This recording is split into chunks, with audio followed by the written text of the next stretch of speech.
there's actually a story that of a gentleman that I wanted to tell you about. He stays at Boyogelele. He pays rent of 600,000 shillings.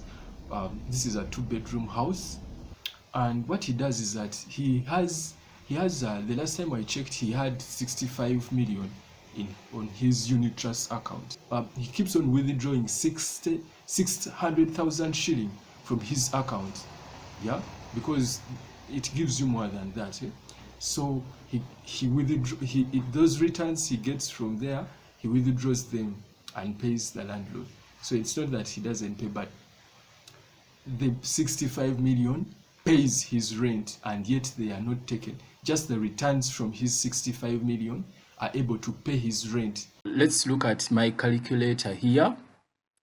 If he had 65 million invested, and assuming the unit trust is giving him this interest, yeah, okay, you see, he's able to generate more than 600 in returns, yeah, because you see the first month he's having 620 something, yeah, you see, so he's able to withdraw 600 every month, and he pays his landlord.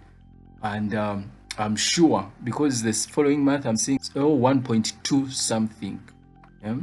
So when you project, if he's able to, so if he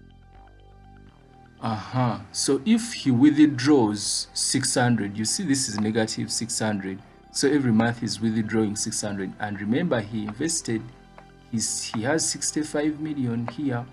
So if he withdraws 600, you see every month he's withdrawing 600, but the funds are still growing. By the end of the year, he will even have some 250 for shopping for Christmas. And assuming his rent increases in the third year, he will still be able to pay the 650, because see, he still has 800.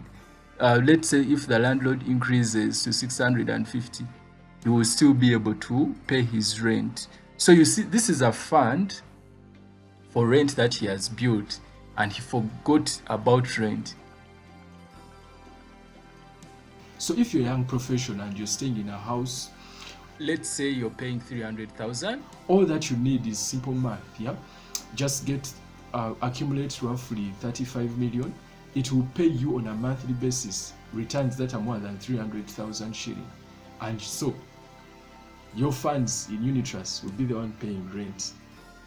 And it is, if you don't have the 35 million, start now to accumulate the 35 million. If you don't have discipline, actually go for the endowment policy. Accumulate the 35 million and say buy rent.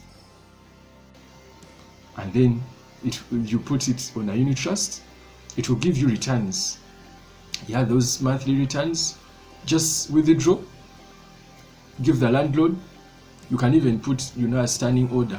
The landlord, the money finds the landlord there, you're not thinking about it. And yet you also your funds in a unit trust, because you're not withdrawing all the returns, because if you're having 35 million, it is giving you more than 300. So not all returns are going to the rent. Actually, those funds in our interest will also keep on growing. Yeah, so that is a trick I wanted to share with you. Rather than first thinking about building, you can first put that amount of money in unit trust. It will pay for you the rent. Don't rush into constructing a small house which you won't like, and yet that money can pay for you rent if you put it on a unit trust. So my dear, as you embark on building your dream house, consider wisely managing your funds. Instead of rushing into constructing with insufficient resources, you could first place those funds in a unit trust investment account. The returns could potentially cover your rent, easing that burden. This way you can actually focus on growing your funds to complete your house without any financial strain.